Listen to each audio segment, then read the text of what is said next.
Muhammad wa ali Muhammad. From the proofs of the Quran, we now come to proofs from Hadith, because I mentioned earlier that sources like the Encyclopedia Britannica and others are saying there is no authentic Hadith about the Mahdi. Bukhari is the first source, and I'll come to Bukhari in a minute, or in a few minutes, but after Bukhari it's Muslim.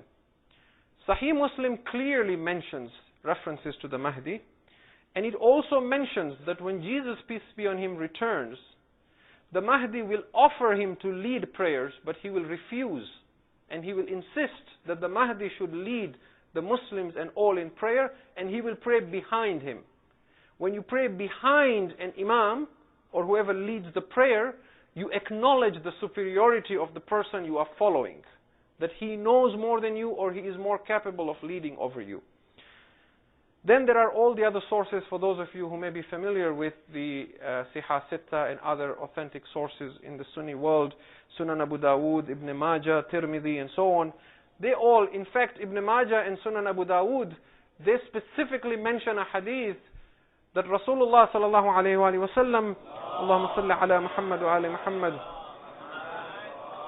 he said, Al-Mahdi min itrati min wuldi Fatima. The Mahdi is from my family, from the descendants of Fatima. It is very, very clear, even where his lineage and genealogy comes from. Then you have Ahmad ibn Hanbal. Imam Ahmad ibn Hanbal is the founder of one of the four madhahib, one of the four schools of jurisprudence in the Sunni world, the Hanbali school. He has a famous work and collection of hadith that is known as the Musnad ibn Hanbal.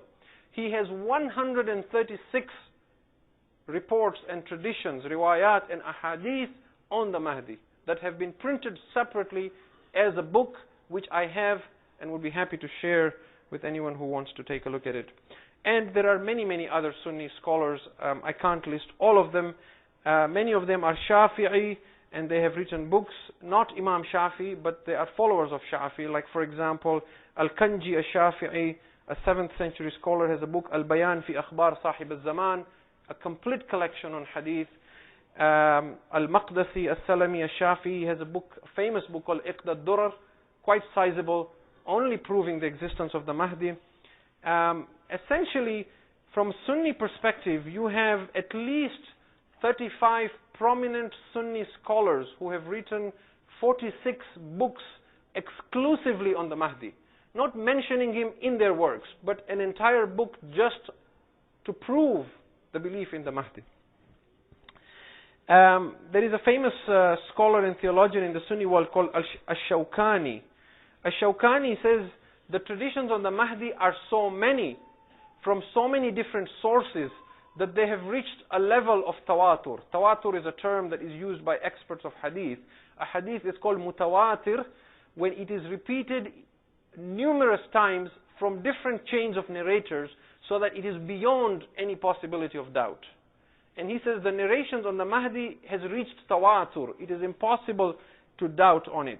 Most of the traditions that you will find from Sunni sources will say that the Prophet said, even if one day is left for this world, Allah will stretch the day to such an extent until a man from my descendants return and he fills the earth with peace and justice as it is filled with injustice and iniquity. But to explain now Bukhari, I mentioned earlier that sources saying that the most authentic source of hadith, Bukhari, does not mention the Mahdi. That also is a lie. But there is an attempt to revise history, to change, to those who study hadith, they know that you have to also be careful when you read Bukhari and Muslim, because the versions of Bukhari and Muslim that are being printed in Saudi Arabia now, a lot of them are being edited. Traditions are being removed, they're being changed, parts are being removed with ...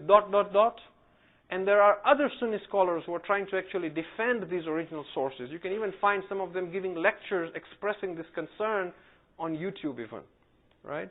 And I give you one example only. In Bukhari, volume 4, hadith number 658, there is a tradition from Abu Huraira who narrates from the Prophet, peace be on his family, and I'll read for you very quickly the Arabic and the meaning, and then I will read for you the translation by a scholar from Saudi Arabia, and I want you to see how he changes the translation completely just to hide the concept of the Mahdi.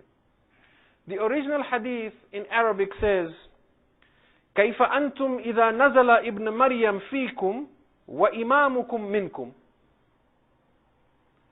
How shall it be, the Prophet says, how shall it be for you when the son of Mary, meaning Jesus, when the son of Maryam descends amongst you, but the Imam shall be from amongst you? This is the Arabic. كيف أنتم إذا نزل ابن مريم فيكم وإمامكم فيكم. But your Imam is from you. This scholar is called Muhammad Mohsin Khan, and he is from Saudi Arabia. He translates this hadith. He says, how will it be for you when the son of Maryam descends amongst you, and he will judge people by the laws of the Quran and not by the laws of the Gospel and the Injil? He has taken the word وَإِمَامُكُمْ فِيكُمْ, but the Imam shall be amongst you, and he has translated it as, but he will judge according to the laws of the Quran and not according to the laws of Injil.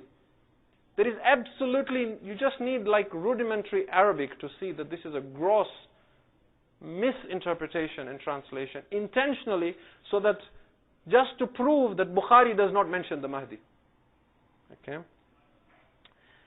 There is a body called the Muslim World League, and in 1976 they issued a fatwa in Mecca.